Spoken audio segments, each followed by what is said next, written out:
Confidently controversial. Confidently controversial. Confidently controversial. And we're back, bitches. Whoa, coming in strong. Just kidding. Hello. Hi. Hi. And welcome to Confidently Controversial. We are your hosts. I'm Emily Paul. And I am Kim Tweed.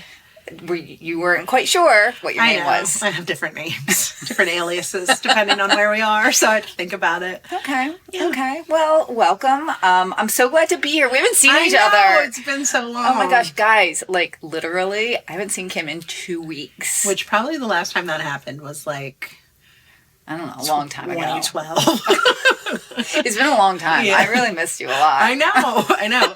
And I said, like, I was saying, we work together, and I was saying how, I just wanted to text you constantly to tell you things, and I was just like, I'm not going to. I know. Well, that's what I went through when you were gone, too. I wanted to text you stuff about work, but I'm like, nope, can't do that to her. I love her too much. But you did such a good job of it, and, like, you really did. Like, you kept it separate. You, like, didn't tell me anything about work, and I was, but, like, by, like, 9:04 on Monday of my week that you were gone, I was like, oh! Like, I just wanted to text you so bad. I was like, man, she really has a strong... Yeah. She's a very strong person. Well, I look forward to hearing all those stories after we get off the air. Not for the pod. Not for the pod. But yeah, we were both away on vacations. We both went to the same place, but at different times and with different people. Yeah, and I think that was confusing to people as well. What? That we were both in, that you went to Disney and then I went to Disney? Yeah. Mm-hmm. That was confusing. Okay, well, we'll have to unpack that a little bit later. Sure. But how was your trip? It was so great. You just came back like 2 days ago. Not even, because our flight was delayed significantly. Yeah. So we were supposed to fly out. We were in Orlando. We were supposed to fly out at 9 p.m. So I had my whole day planned around leaving at 9 p.m. And right as we're waiting for a bus to come and take us to the airport from the resort, I get a text on my phone saying that our plane is delayed by 20 minutes. So I'm like, okay, whatever. Sure. 20 minutes. No biggie. No biggie. I text my husband, who's going to be picking us up at the airport, and was like, hey, we'll be there 20 minutes later. Just, whatever. And then literally within 10 minutes of that, got another text from the airport like, psych, your plane is delayed by 2 hours. Now you're leaving at 11:20. I know. It really was sad. And then when we got there, the airline was just basically like, yeah, we don't know what happened. We're sorry. We can't find the plane. We don't know what happened. And my mom, we realized, okay, this is some effed up shit. Okay. So my mom, you know how at Disney they have all those Pandora stores? Yeah, the bracelets. The bracelets. Yeah. So the last time I had gone, I got her, I was like, you know what? This is something my mom would like. Right. I'll start it for her. I'll get her the bracelet and I'll get her first charm. Right. And then every time she goes to Disney, this can be like a thing. Yeah. So on our last day when we were in Disney Springs, I'm like, let's go get some charms. And they were like, buy one, get one half off. Fun. So she actually got 2 charms. Cool. And it was special because, it was a trip with my kids and my niece. Right. 2 of my nieces were there. And, everybody picked the charms for her. It was very exciting. We get yesterday, like after my mom's unpacking, someone stole the charms out of her bag. So she still had them like in the little gift bag. She had put it in her suitcase. In her checked bag. And then when she opened it up, it was like, the charms are in like a little jewelry box inside of the thing. So the little jewelry box was still there, but there was like a piece of foam that they were attached to, and that foam had been fully taken out. No. And my mom said that she noticed too that her whole, like, she had packed everything nicely and her whole suitcase was like rummaged. Well, probably because they probably checked it for, like how they check it sometimes. Right. But usually they put a note in there that's like, hey, we checked your suitcase. Oh, yeah. We saw your dirty underwear. There was no note, not like that. But I told my mom she has to call the airline. I don't know what they'll do, if anything. But she was so upset. I feel I'm so sad. No. So, thoughts and prayers for Nancy. Sucks. Well, on our trip, when we landed in Orlando, we had a nice flight. We were excited to be. Did you get a drink on the flight? I didn't, but my husband did. Did you get a Bloody Mary? Because that's what I always get on a flight. He got a Bloody Mary. And then we got on the flight, and we were all like cozy, and because we buy the luxurious seats. Sure. And we were all just had a good time, great flight. Landed. I had a voicemail. Ugh. Hey, your luggage is lost. Hey, we forgot to put your luggage on the plane. That was like one of the only things we were supposed to do. We just spaced out. Yes, sorry. And it's not even like the airport that you flew out of is that busy of an airport. No, it is the least busy airport ever. Like, there's like one flight leaving. We left at 6 o'clock in the morning. But there was a lady at the counter at the same time as us who was throwing a fit. Oh, and so we think that's what it is. She was mad because they arrived to the airport too late, so their luggage wasn't going to get on their flight. And she was real upset. Oh, man. Well, I see your cough is still with us. I see that vacation didn't cure you of your cough. It was gone for a minute, and then it came back. Oh, no. I feel like I got a little something. Yeah. So our bags, they were like, sorry, we didn't put them on the plane. There were only 3 to worry about, but we forgot yours. So that was a whole thing. Oh, God. But you eventually did get your bags eventually back. Yeah, at like 10 o'clock at night we did.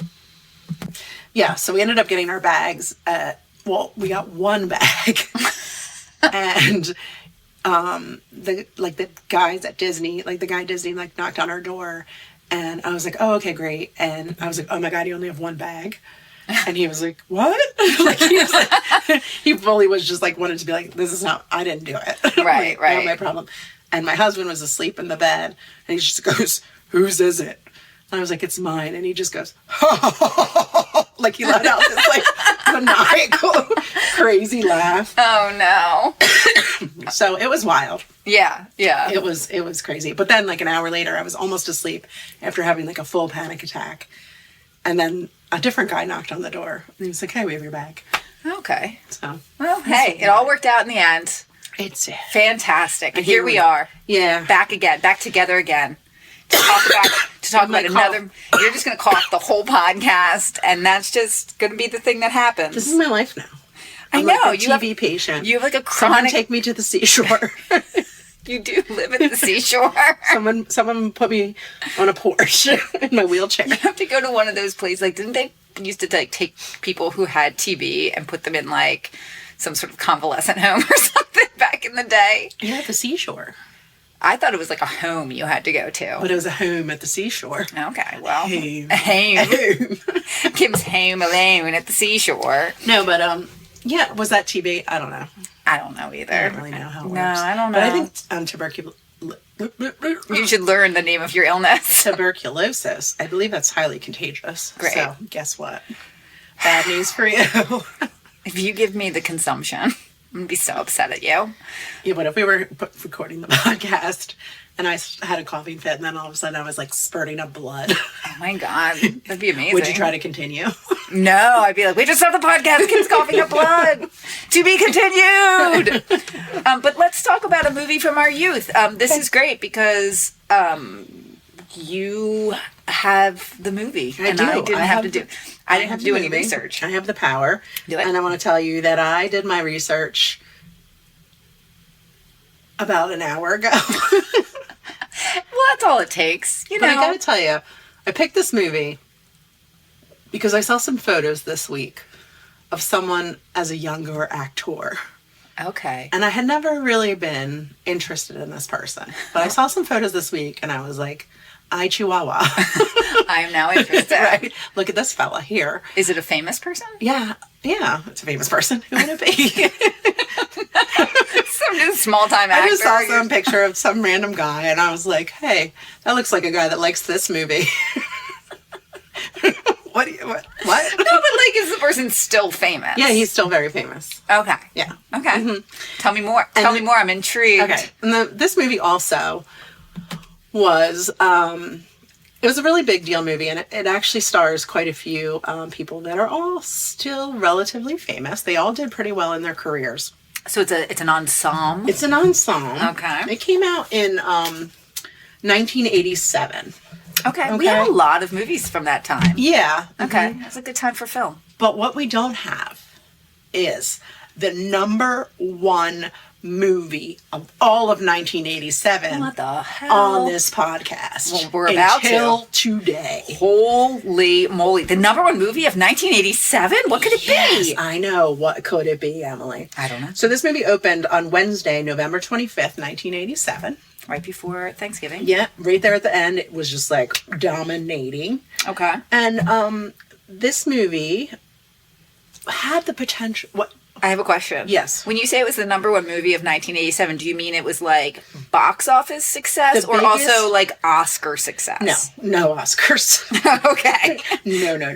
This was the biggest box office hit of 1987. Okay. It had it earned, I was going to say scored. It earned $167 million in the United States and Canada, and it earned $240 million worldwide. Wow. And this was actually the first Disney live action movie to pass $100 million at the box office. It's a Disney. It's a Disney. It's a Disney ensemble with someone who is very hot. So this movie had the potential. So, we talk a lot about, how movies, there were different ideas for casting. Like everybody had an idea for casting. Yes. And everybody, wanted somebody to be in this movie. Sure. Well, the list of names that I'm going to read you for this movie is insane. Who was fighting to be in this movie? Oh, Are you wow. ready? People were trying to be in this. All of the names. Okay. Chevy Chase, Steve Martin, Bill Murray, Jack Nicholson, Arnold Schwarzenegger, Michael J. Fox, Tony Danza, John Travolta, Tom Hanks, Michael Keaton, Bruce Willis, Jeff Daniels, Danny Glover, Kevin Kline, Gary Oldman, Bill Pullman, Dennis Quaid, Paul Hogan, and Rick Moranis. Did you say Paul Hogan? I said Paul Hogan. Oh my God. What is it? So it's a boy movie. It's a boy movie. Lots of boys. Lots of boys. And is it Newsies? It's not. Okay. What else do I want to tell you to kind of tease this I'm film? so intrigued. I can't. Oh. I know this movie. You know this movie. Have I seen this movie? I'm pretty sure. Yeah. Okay. This movie was actually directed by Leonard Nimoy. Oh, okay. Oh my God. I know. I was just hearing of a movie that he directed, and I was like, oh yeah, he directed movies. I wonder if this is going to be the one. So he directed 2 Star Trek films. Uh-huh. Star Trek 3 and Star Trek 4, apparently. Both solid films. I don't know. I've never seen them. You've never I seen will. any Star Trek movies? You might. I might make you. We have a podcast where I get to make you watch movies. So This is fair. Noted. Yeah. He was also, Leonard Nimoy was obviously Spock. For those who don't know, he was Spock. Sure. He was a producer on a lot of films. He actually wrote a lot of poetry in his life. He has an album. Yes. That's unbelievable. Spoken word album. Yes. Yes. And he was in both the Bangles video. He was in a Bangles video. Which one? I forget. Okay, that doesn't help. And he was in a Bruno Mars video. Good for Spock, man. Right. So this movie was originally a drama, but they turned it into a comedy movie. Okay. And this movie is about fatherhood, responsibility, and the power of love. Fatherhood, responsibility, and the power of love. And it is based on a French film that came out in 1985. I think I know what this movie is. And this French film was called Trois Hommes et un Coffin. I know what this movie is. It is 3 Men and a Baby. Oh, with National Treasure Ted Danson. And Steve Guttenberg. And Hadi Bobadi with a hairy chest. Oh, yeah. And Tom Selleck. Have you seen the mug? Is that what you've seen going across your Instagram feed? There's a mug with Tom Selleck on it? No. That, like, keeps coming. And it's, like, to the point where I'm like, I'm going to have to buy this. Okay. I'm going to have to buy this. Yeah. He was spicy. so delicious. So, okay. Yes. Go ahead. I was going to say, I feel like, because I watched this movie a lot when I was a kid. Okay. Yes, we watched it a lot. But it was never like, these guys are hot. It's like, these guys are dads. Right. It was not, know. these guys are hot. Okay, so that's where I'm coming to this story from. When I was very young, my mom was a huge Tom Selleck fan. All right. She loved her some Tom Selleck. And it was like well known as like in my youth, it was well known that this fact. And I remember in the house we lived in, over by the park, in my bedroom, on the back of my door was a very large, like a giant poster of Tom Selleck.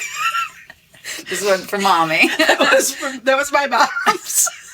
And she put it in your room just so she could visit it sometimes. Yeah, I guess my dad. She's reading you stories at night, bedtime stories, and she just drifts away for a minute. Right.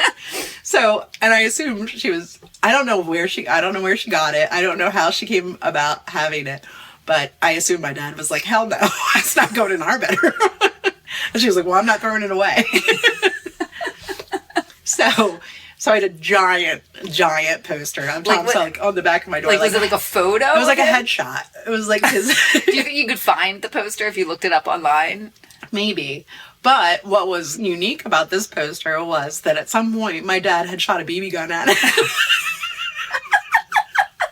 So it had some BB holes in it. Oh my God. Because my dad, I guess, was a little jealous of Tom Selleck. Take that, Tom Selleck. That's right. Yeah, no, he was certainly very, very good looking. Remember he dated Monica on Friends. And that was the I'm Breezy episode that we quote a lot. Mm-hmm. Yeah. And obviously he was Magnum PI. He was Magnum PI. I didn't do a lot of watching of Magnum PI. We watched it because, like I said, my mom liked it. Sure. My good friend, Mark, and friend of the pod, Mark Antone, is a big Magnum PI fan. Oh, really? Yes. Okay. So he'll be excited that we're talking about Tom Selleck. Yeah, it was basically about this, like, hot detective that lived in Hawaii and solved crimes. Say no more. I'm in. Mark's going to be like, that's not all that it's about. It's about so much more. I'm going to be like, Mark, we talked about you on the podcast. And he's going to listen and he's going to be like, I can't believe Kim made fun of me. Why did you make fun of me? No, I didn't. I love you. Okay. There was one of the things that this movie people talked about was how much chemistry there was between the three leads in the movie.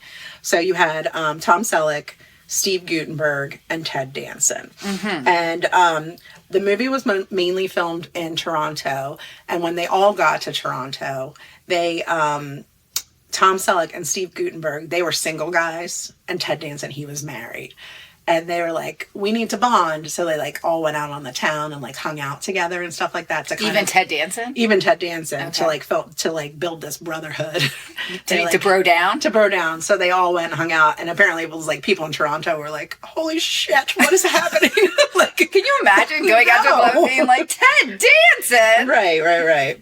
So I told you this movie did really, really well. It was the biggest box office hit of 1987. It ultimately beat out Fatal Attraction, which had at the time been the number one. Okay. It won the 1988 People's Choice Award for favorite comedy motion picture. Well deserved. It apparently has some really great songs in it. One by Peter Cetera. Okay. You remember him? Of course I remember him. Okay. He sang my prom song. Okay. And then one by Miami Sound Machine. Come on, chica body, baby, do that. Not that one. Okay. But there's also an urban legend associated with this movie. I know it. You do? Because there was so much talk about it didn't you talk about it when you were a kid? No, I had never heard of it. Oh my gosh, we talked about it all the time, and we had it on. My mom used to video movies off of the HBO. Everyone's mom did. Sure. And there was an urban legend that in one scene in this movie, there was a boy who died on set. Yeah. Killed himself on set or something. And in one shot in the movie, you can see his hanging body. Was not hanging. Where you could see the ghost of him or something. Like you could see his ghost. So it was like, they pass a window in the movie and there's a black outline. And the black outline appears to resemble a rifle pointed downward. And then they walk back again. And you can see a human figure in the window. Right.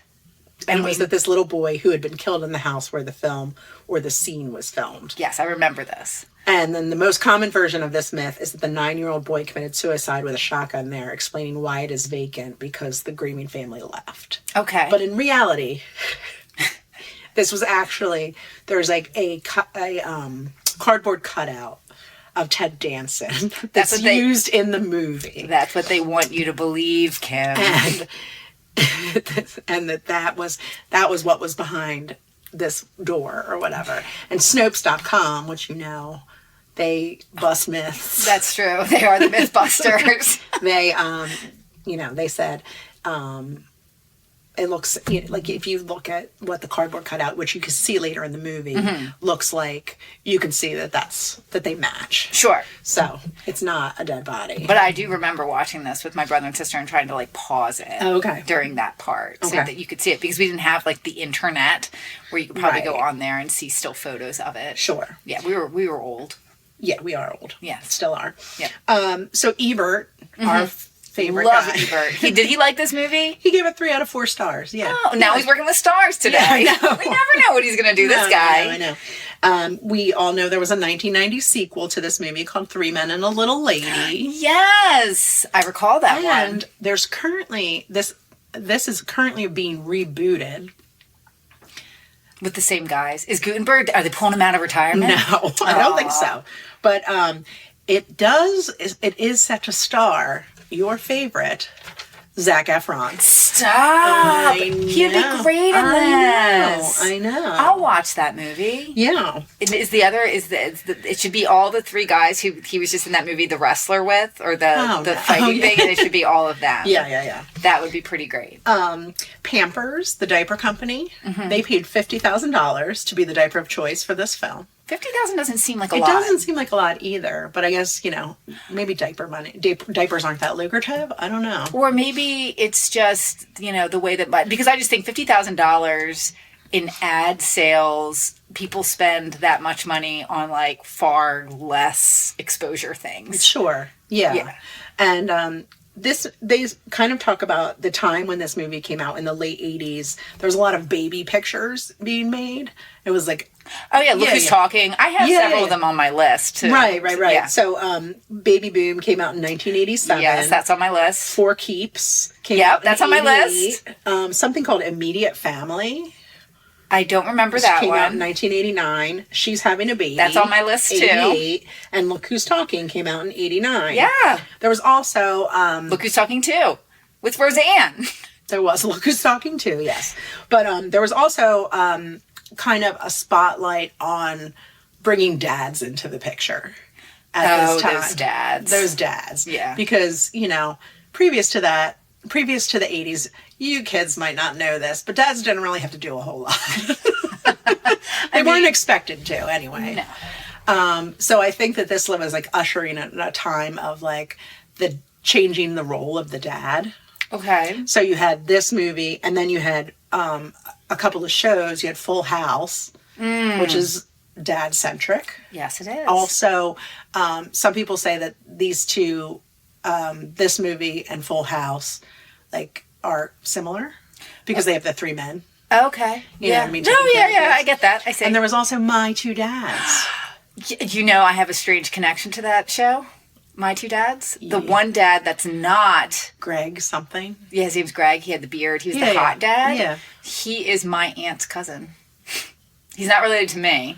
Interesting. But my aunt's cousin. Okay. Well, congratulations on that. We always thought it was a very big deal when I was younger. I bet you did. Yep. So before we break into watching the movie, I just wanted to tell you that I was starting to look up fun facts about each of the stars of this movie, and I didn't really find that many. I mean, we know them. We love them. It's fine. Yeah. But I did want to tell you this, and then I want to switch to something else. Okay. Tom Selleck was offered the role of Indiana Jones. Really? By Steven Spielberg and George Lucas. And he was like, no. He turned it down to do Magnum. Wow. Do you think he's sitting somewhere? How different that movie would be. And also possibly his life. He's done well. He's still on a show. Oh, yeah. Like, he's a working actor. Yeah, but, I mean, I'm sorry, but Harrison Ford is A-list of A-list. Yeah. You know what I mean? Like, I feel like Harrison Ford's at a level where, I don't know, he's just, like, nationally beloved. Tom Selleck, I mean, definitely beloved, but he's not. Harrison Ford is not one but two of, like, the most beloved. Right. Harrison Ford still would have had Star Wars. He still would have had Star Wars. But Tom Selleck would have been the guy, the Indiana Jones guy. He would have been Indiana Jones. I could see it. I mean, he could have pulled it off. Yeah, he's a big guy. Yeah, he could do it. I looked up the heights of all these gentlemen, too, for you. Oh, thank you. We'll talk about it when we watch. Okay. Or you want to tell me ahead Well, of I just time? wanted you to guess. Who do you think is the tallest of the three? Ted Danson. Incorrect. Tom Selleck. Yes. How tall? 6'4". Stop.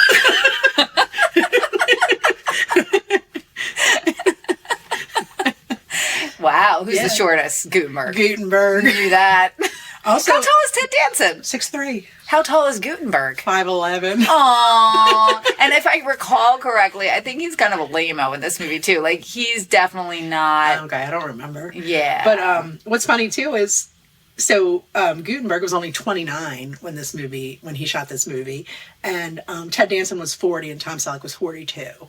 So there's a really? substantial age difference between the They were in their three of them. 40s? How old is Ted Danson now? He was born in 1947. Okay, so he's a couple years older than so he's 77. Okay. And how about Tom Selleck? 45. He was born in 45? Yeah. Okay, so He's not 45. No, so he's pushing 80. Yeah. He's like 79 now. I guess, yeah. Yeah. If you know how to do math, then you I would know. don't know how to do math. What I know how to do, I know the year my parents were born, Okay. and my parents are both turning. In fact, today is my dad's birthday. He's turning. He's Happy 75 birthday. today. So that's how I know. And Steve Guttenberg was born in 1958. Okay, he's a youngin. Who do you think's worth the most? Ted Danson. Yeah, by Yeah. a lot. Yeah, I'm sure. How much is he worth? 80 million. How much is Tom Selleck worth? 45 million. Oh, do you think Tom Selleck is like, God damn it, if I had only done Indiana Jones? How about Gutenberg?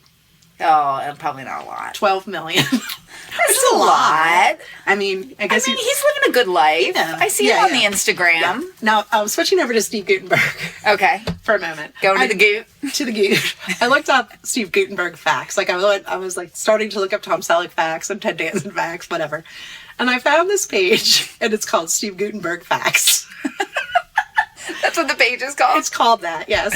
And it is. Oh my God, look at that page. It's just a list of things. Wait, I don't want you to read them. I'm not going to read them, but I just want to tell everyone what the page looks like. It looks like a Word like a file. Microsoft Word document. Yes, okay. The number one fact it gives about Steve Guttenberg is Steve Guttenberg once ate half a slice of pizza before getting severe indigestion. He had to wait almost 20 minutes before finishing the slice. Did Steve Guttenberg write this I don't page? know. I think Steve Guttenberg wrote this website. The universe does not revolve around Steve Guttenberg. Steve Guttenberg lives on a planet that revolves around a large star. If you wave to Steve Guttenberg, he may or may not wave back, depending on the situation, if he saw you and how he feels at the time. I think this is like a pet project. Steve Guttenberg doesn't have anything else to do except he's like, I know, I'm gonna write a website that's like Steve Guttenberg because maybe he like didn't this. Okay, I know what happened. I know what happened with this website.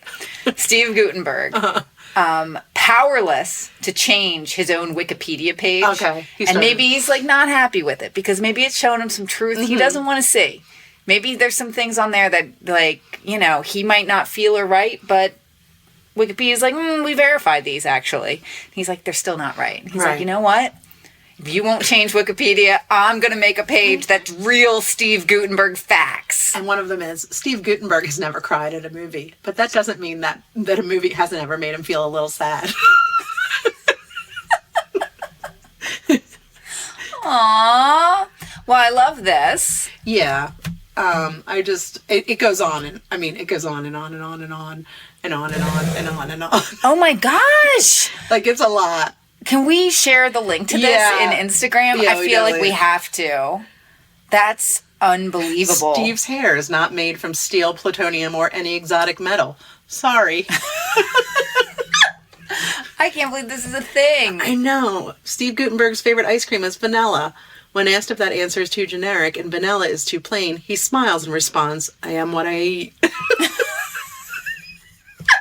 This reminds me of stuff we used to write when we were know. younger. This is pretty great. Steve Guttenberg could probably throw a rock pretty far. How far is that? Sadly, we may never know.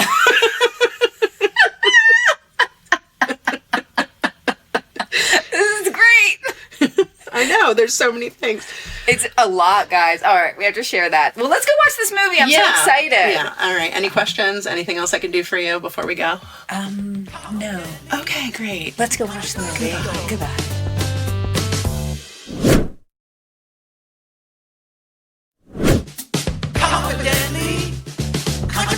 controversial. Good night, sweetheart. Well, it's time to go. Is that what you wanted? Yes, that is exactly what I wanted. You wanted it to be It's low. more of a, it's more of a do-do-dio. Do-do-do-do. Never do it again. You liked it. Oh my God. Guys. Okay. Before we start talking about the movie, I need to say the amazing discovery that was made in watching this movie is that Kim Tweed, our friend, my friend and yours, knows every word to the Miami Sound Machine song, Bad Boy. Yes, I do. They make me feel so good. Did you know you knew every word to that, or did it just come out of nowhere?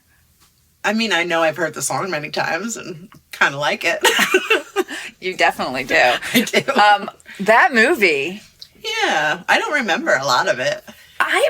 It's funny because like I remember it. Uh-huh. I remember all the beats to it. I remember a lot of the lines from it. I remember a lot of it. But I definitely have not watched this since I was a little kid. Yeah. And being a 40-something-year-old woman watching this is a whole different experience. For sure. Than being a, 12-year-old watching this movie. Yes. I mean, if it came out in 87, I was 10. Yeah. So, like, I mean, Right. we didn't see it in the theater, but I definitely watched this a lot when I was a kid. Probably because the moms were onto something with this one. This movie was made for moms. This is mom bait. It really is. That's what this movie is. I mean, the whole time we're just like, oh, I get it. I see why my mom liked this movie.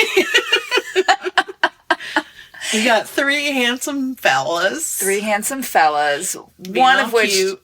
being all cute. Mm-hmm. I mean, can we talk about the wardrobe, first of all? The way that they dress these men. Now, I understand that it was the 80s, and 80s was definitely a time for some weird fashion choices. But these three men are not like, I mean, I would say they're all more classic kind of men. They're like LL Bean guys. Sure.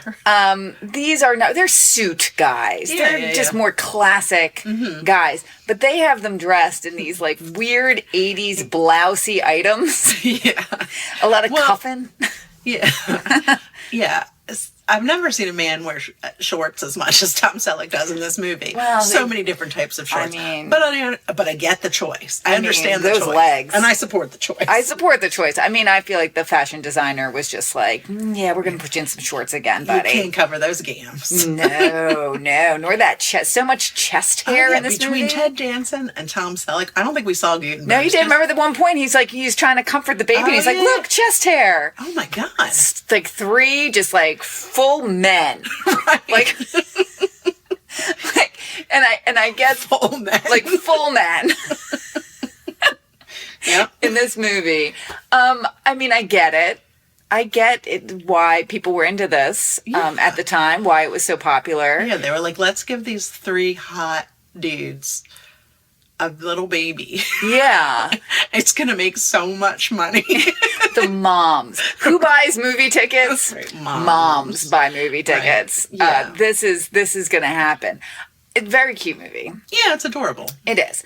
I do want to talk about like the premise of this show, this podcast, is that we watch these movies through our old ass eyes, and then we talk about them like in that way. And let's just put aside that Tom Selleck is a specimen. He really is. He's a specimen. Else. Ted Danson, I mean that piece on his head. Did anyone actually think that was his hair at some point? I did. I always did. Eesh. Let's talk about that. We need to stop and talk about that because you always have maintained that Ted Danson wears a wig. Yeah, because I feel like it's very famous that he does. Okay, I just don't know. But you always point out people's toupees. I do. I'm a little obsessed with it. You are. I know. I don't know why. And but it's very obvious in this that it's a wig because it's bad hair. It's bad hair. I also just I feel like a lot of these older movies, when you put them on a high def TV, you're not hiding the fact that that's you can't just glaze over the fact that was a piece. And I'm sure everyone in Hollywood who met him were just like, oh God. Like I can't imagine what that thing looked like in real life. Right. Well, he has a part that's about 1 inch big, and the rest is just poof. But I think his hair in the front is real. His bald is in the back. Oh, okay. I've seen it because he doesn't wear a toupee as much. Like when he doesn't like to wear it when he's just like being himself. How do you know? Because I know a lot about Ted Danson's hair. When you guys were hanging out, he's just like, listen, I don't like to wear it when I'm just being myself. I have to for work. Right. But when it's just me, I don't care. Okay. My Mary Steenburgen, Virgin, she loves me. She loves my big bald head. She loves my big bald head. She's good with it. So, this spurred me to look up other people that wear pieces. Really? And there's there was the first article. One of the articles that came up was like 7 people in Hollywood that famously wear toupees. Or something. I wonder if I know of any of them. Yeah, I probably know them all. Well, I don't think you're gonna know. I think you'll know a couple of them. Okay, you think I'll be surprised by any? I think you will by one. Okay, well, maybe 2. Tell me. All right, so not surprised by John Cryer. Oh yeah, no, not at all. Yeah, doesn't he shave it? Like at this point, he just shaves his head I think bald. he shaves it bald. Not surprised by, only disappointed in Jude Law. Well, I knew that. I mean, Yeah. that poor man. He was getting a little sparse there early on. Al Pacino, don't care. No, don't care. Right. Charlie Sheen. I figured. You what? Don't say that. You figured? Yeah. I knew it. Yeah, give me another one. Daniel Craig. Oh, that's surprising. Yeah. 007. He's got a good one. Good for him. Robert Pattinson. No. Yeah. Surprising. I know. Oh, wow. And finally, this is the one I think is most surprising of all. And don't say you knew it. Okay. Matthew McConaughey. That is, I'm shocked. This is shocking. It is, right? Wow. I know. Well, although, I mean, if I think about it, a lot of the times you see them get like, they start getting a little thin, and then next time you see them, it's like full on. But I feel like a lot of them these days get plugs. Yeah. Well, his is like they show picture. Like you can look it up after. I'm going to look it up right after we're done this podcast. You're going to keep that up on your phone so I can look at it afterwards. And they show pictures of McConaughey. Well, and also a lot of pictures that came up were of Brad Pitt. Brad Pitt. Yeah, which I think is interesting. But see, guys, everybody out there, don't ever like compare yourself to a celebrity because they are actually just like you. They can just pay the money to get the hair plugs, to get the pieces. That's not real. Stop it. No. I mean... Oh, I can't wait to look at these later on. Yeah. Well, yes. So you have these, let's put aside that we're going, I was trying to be like this smart. This could be a whole two podcast. I'm not against it. I mean, if we slowly transition controversial, I can't say the name of this show. Confidently controversial, because that, I mean, I get it. I'm happy for that. Well, I'd like to talk about another hair moment in this. Please. The mustache of Mr. Tom Selleck. The 3 mustaches of Selleck? 3? Because the eyebrows are like... Because his eyebrows are the same as his mustache. So when you look at him, if you were a little blind like I am, like if I took my contacts out and saw him coming towards me, I'd be like, that man has 3 mustaches. And I'm going to lick them all. Gross. Yeah, his eyebrows are out of control. Yeah, they really are in this movie. They play a part of their own. Yeah, it's like they didn't know what to do with them. No, but so he's got a thick mustache. Mm-hmm. Have you seen him without the mustache? Yeah, he looks good. He's good. Fine. But that mustache, I feel like that's his thing. It's his thing. So, are there other famous people with mustaches? A mustachioed man? Yeah. Who's a famous mustachio? I mean, he's got to have one of the most famous mustaches. The most iconic mustache. Yeah, I can't think of anyone else who's like, you're just like, no, put a mustache on that man. You know what's funny is during this too, I was like, did I ever kiss a man with a mustache? And then I couldn't remember if my husband had one or not. Did he ever rock just the mustache? I don't think so. Does he have one now? Your husband? Yeah. I didn't see him today. I don't know what's going on. No, but usually. I don't know. Yes, I think he does. You see him so much more than I do. But still, don't act like you don't see him enough to know whether he has a mustache or not. Well, I mean, he could, I haven't seen him in 2 weeks. He definitely could have shaved his face that's in not that what time. I'm talking about, but Does he typically have a mustache? Yeah, I don't feel like he does. No, he does he? does. Okay. My husband, every once in a while, because my husband usually has more of like a full beard situation, but every once in a while, full like when beard, no mustache. my husband's Amish. No, every once in a while, like when he's shaving his face, he will just shave it down to like just a mustache. Right. And I think it's great. Yeah. I think it's great. And I wish he would just keep it. Yeah. But his is like, he's like, no, I don't have a good mustache. Because it's like a little, it's not full. It's kind of a little sparse in some areas. My dad was famously mustached.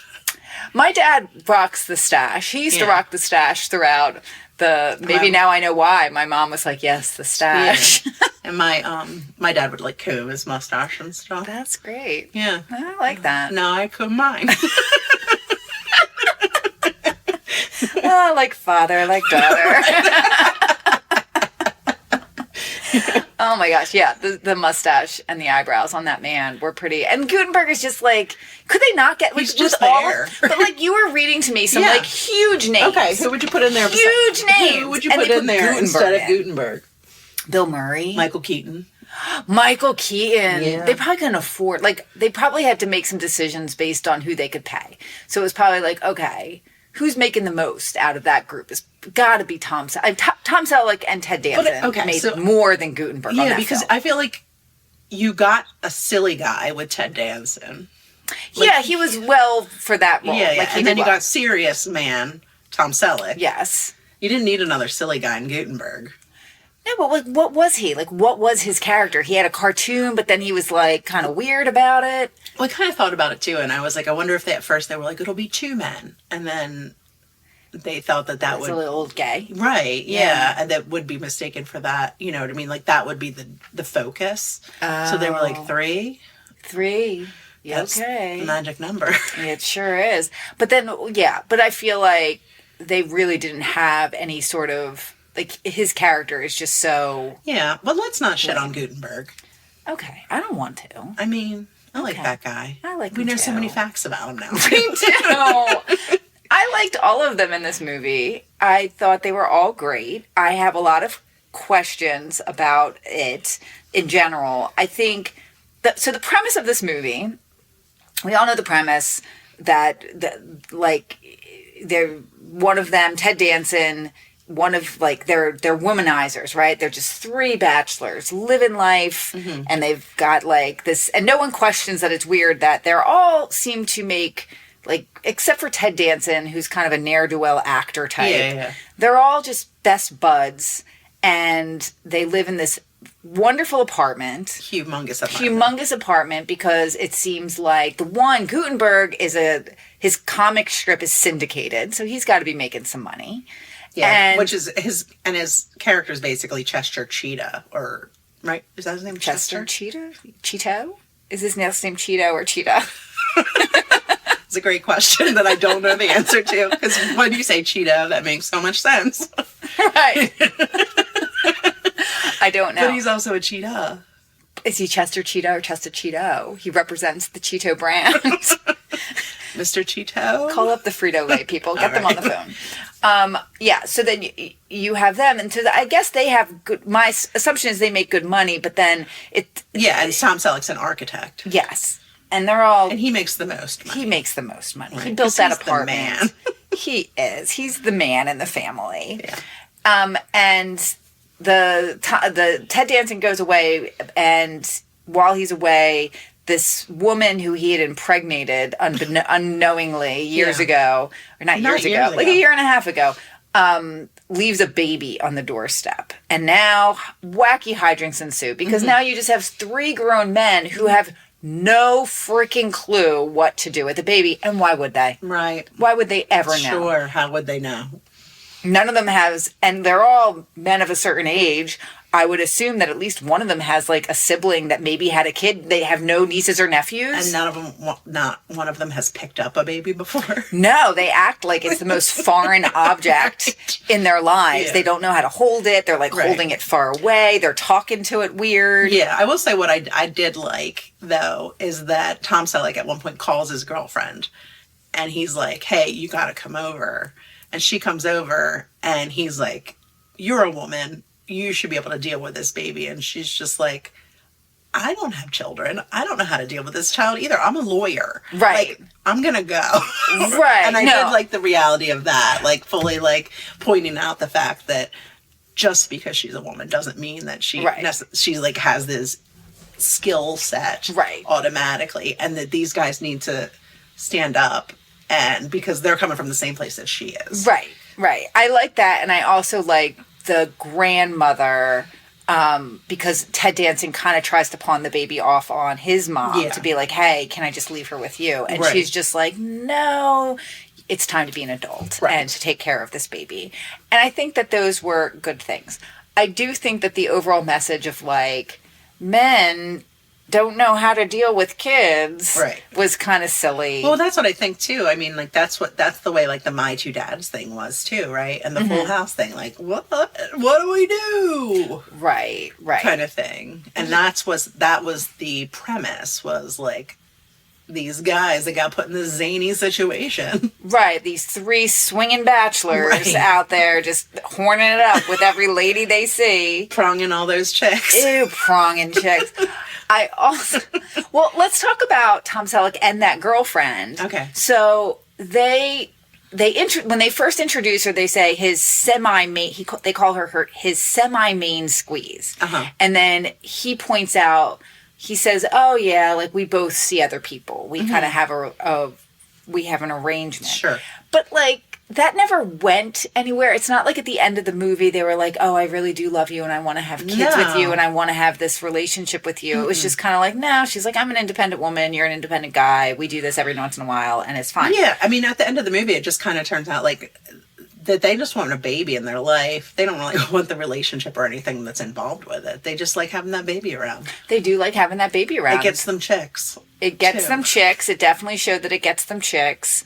It was, and they definitely, even though Ted Danson is the dad, like the actual dad, Tom Selleck's the dad. He's the daddy. He's the daddy. Yes, he is. He is. But, like, he definitely cares most about that baby. Yeah, for sure. Like, and that is interesting, too, because, like, the movie starts and Ted Danson's not even there. And a big portion of it centers around Tom Selleck bonding with and falling in love with this baby. And us falling in love with Tom Selleck. Falling in love with that baby. Right. Yeah. It's very strange in that sense. And, like, and definitely, like, why did they were they like, well, he's a bachelor, but we need to have, like, a female in the movie. So let's just I guess it bring would just her in. be, maybe, too, like, wouldn't it be kind of odd if there were these, like, three grown men and none of them had a romantic attachment? But he doesn't have a romantic attachment. Yeah. It's just, like, his semi-girlfriend. Right, but he sleeps around and so does she. I know, it's weird. Can you imagine being in a relationship like that? No, not for 5 years. I know, for 5... And well, that's the other thing that's weird, because it's like, I guess the thing that we're all trained for is that she should want to be married to him after 5 years. And I feel like in the beginning of the movie, you kind of feel like maybe she does, but then that's that whole she's kind thing. of watching him wistfully and things like that across the party. Yeah, but then she has this she, like, you know, again, he calls her like, hey, come help with this baby. But she is like, no, I'm not going to do that. So then I just don't understand how, like, what the relationship is. And she, like, goes on to his house when she's on a date with another guy. I know. I think that's a move to be like, you're jealous. You should be jealous of this. Yeah, he's Hungarian and he's hot and he's a musician. And he plays the cello, so suck it. Suck it, Selleck. Yeah, come on, lady. Are you kidding me? Right. Tom Selleck's dating you. Just right. He's asking you to help. He's asking you to help with this baby. Right. You can play house with them for like a week or two. help him. Come on. You know you want to, lady. Notably, an appearance by a young Dave Foley. Yes! And a young Colin Quinn. Yes. Which was pretty cool. And there's another comedian, but I don't know his name. No, I didn't know that he was driving. He was the cab driver. But he looked so familiar. He does look familiar. Yeah. Yeah, there's a whole subplot in this with like a drug deal going on. Yeah, which I forgot all about that part. I didn't, because I remember I've thought a lot about the whole part where they have to hide drugs. Yeah. And he hides them in the baby diaper. Right. And how he like cuts the baby diaper over and then he puts it in the bottom of a he allows her to soil the diaper. Because he doesn't just take it and hide it at the bottom of the dirty diaper bin. He has her wear the diaper first. Right. Which I don't understand. Well, but I understand that's a movie. There's a chance that she didn't go to the bathroom in it. That she didn't soil it. Soil the heroin. But I just feel like I remember thinking about that a lot. Like, was that a good place to hide? Would anyone actually find it? I don't know. Well, like the guy, the guy from the DEA or whatever. Yeah. He like holds the baby. He's like, she's so heavy. Yeah. And then he says that it's good she eats because then she won't be a nervous adult. Which is that a thing? What's the correlation? I know. I remember that part in the store where he's getting all the formula and that woman there is like giving him all this advice and he's like all mean to her. Right. Yeah, I remember all of this you movie. Do? Yeah. I really do. I remember every single piece of it. A lot of it came back to me, like the cartoon drawing on the wall and everything like that came back to me, when we started watching it. But I really didn't remember that there was like another plot in there of the drug deal and everything. Do you feel like this movie holds up? Has it stood the test of time? I think it has. I mean, there really wasn't too much that was problematic. No, I mean, I was thinking as I watched this, I mean, I would show this to my kids. Yeah, I don't think they'd want to watch it. I don't think they would, but I'd be like, Mommy wants to watch it. Hush now.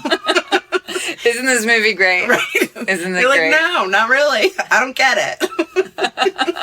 Like, wait, they're hiding the drugs in her diaper? Yeah. Yeah. They also show a lot of naked baby in this. Yeah, a lot of naked baby. Yeah, which, whatever. It's a naked baby. But I feel like nowadays, there would be less. There would be, there wouldn't be a naked baby. And that baby was played by twins, which usually happens in shows. Do you think they fight about which one of them is the one who has like the full vagina shot? Yeah, I thought about that. I was like, I bet they're like, oh yeah, that's Molly or whatever. They're like, no, that's Molly, you. no. You want to see her vagina? Go ahead and watch a little movie called Three Men and a Baby. So, do you recall, you have not seen Three Men and a Little Lady? Is it Curly Sue? I think it is Curly Sue is the girl in it, and they moved to England. They all moved to England? Yeah, well, they go there because now I think Sylvia wants to go back, and I think she's going to marry somebody.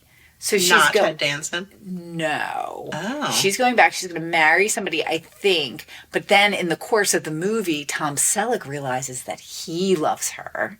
Oh. And he's loved her all along. And then they get married in the end. Because when we started watching the movie, I kept thinking that somehow at the end there was going to be a wedding and it was going to have Tom Selleck.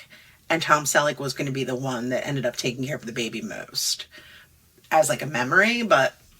Well, the wedding is in the second one, so I think you're just putting them all together. Yeah, probably. Yeah, and he does love the baby the most. He does. I mean, Ted Danson does too. He takes a shower with her, which I think is very nice. Very cute.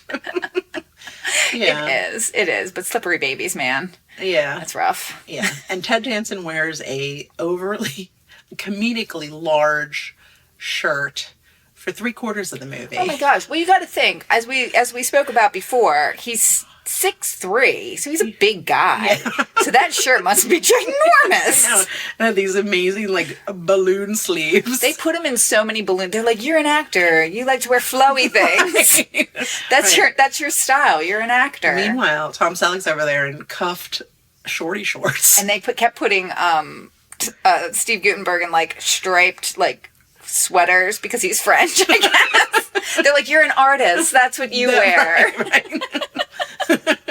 It's pretty great. Yeah. Ah, what a movie. What a time. What a time. What a time. I'm glad we watched it. Yeah, me too. I'm glad we watched it. I have one question for you before we get into the Spader. Okay. Do you know what the question is? No, I don't. Fuck, marry, kill. Oh, no! Oh, this is... Okay, well, I'm probably going to have to... I'm going to have to kill Guttenberg. I mean, let's just say that's what's going to happen. It's just what's going to happen. And then I'm going to fuck Tom Selleck. Yeah, and I'm going to marry Ted Danson. You're going to marry Ted Danson? He is... Do you like follow him or have you heard him like speak about Mary Steenburgen? Oh, okay. He loves her. Okay. He calls him my Mary, and he just like loves her so much, and he's just like such a sweet man, and he is a national treasure. So Gutenberg must die. Gutenberg must die. Tom must get fucked. And sorry. Sorry. Okay. And and me and Ted Danson are gonna go into the sunset. How about you? It's probably the same. The same? Yeah. I mean... You're married. Okay. I thought you would... I don't know. I might marry Tom Selleck. Okay. I mean, I'm okay with that. Gutenberg's still dead. No, maybe dead. I mean, are you going to be okay with the fact that, like, I had sex with him? But I guess you... would have had sex with Ted Danson. So we just have to be real cool about that. Right. And not let it get weird. It's already gotten weird.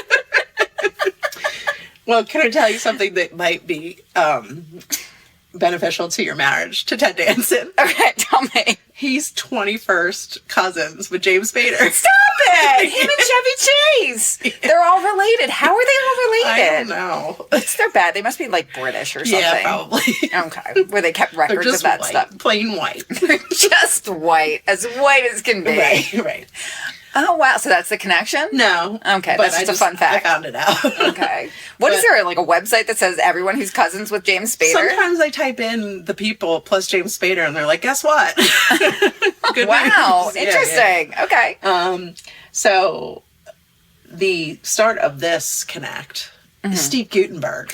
You're going with the gig? Going with the Gute. Oh wow. Bold choice. He was in a movie with the Olsen twins.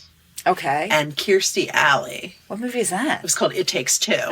Okay. Mm-hmm. So Kirstie Alley, Guttenberg, could have gone another way there, you say. You could have. Yeah, but I didn't. Okay. Kirstie Alley was in a 2004 TV movie called While I Was Gone with Peter Horton. Who's that? He was in 30-something. Okay. You know I who know I'm who talking he is. about? Yep. Okay. Peter Horton, he was in a 1996 movie called 2 Days in the Valley. Okay. And Mr. James Spader was in that movie. Oh. As well as Jeff Daniels. Mm-hmm. Danny Aiello, friend of the pod. Friend of the pod, Danny Aiello. Charlize Theron.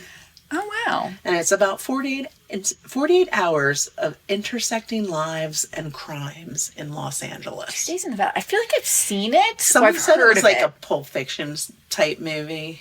I don't know. No, I'm probably not going to watch it. Probably not. So many of these Spader movies. I know. They're trash. I don't see that we're going to ever watch No, them. we aren't. No, not at all. Well, that was a fun episode. Yeah, it was a good one. It was if you really haven't good. watched 3 Men and a Baby, you should. It's harmless. It's pretty much harmless. Yeah, you get to see Tom Selleck. Yeah. His 3 mustaches. Right. You Tap in.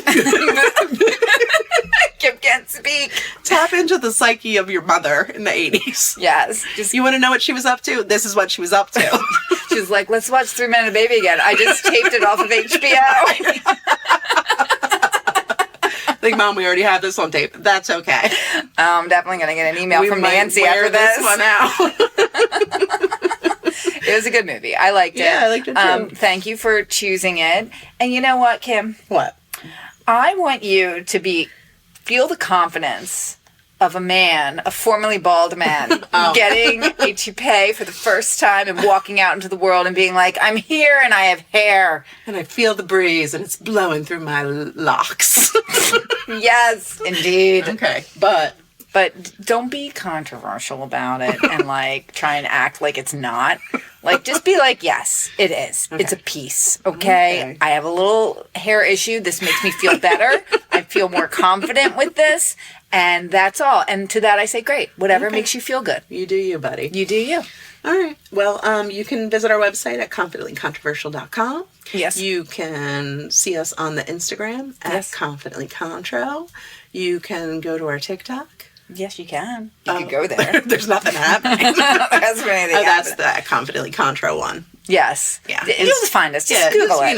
Just Google it. Yeah, You'll look find and see us. what you find out about us. Yeah. And that's all. And we'll see you next week. Yeah, we will. All right. We love you guys. Goodbye. Bye. Controversial.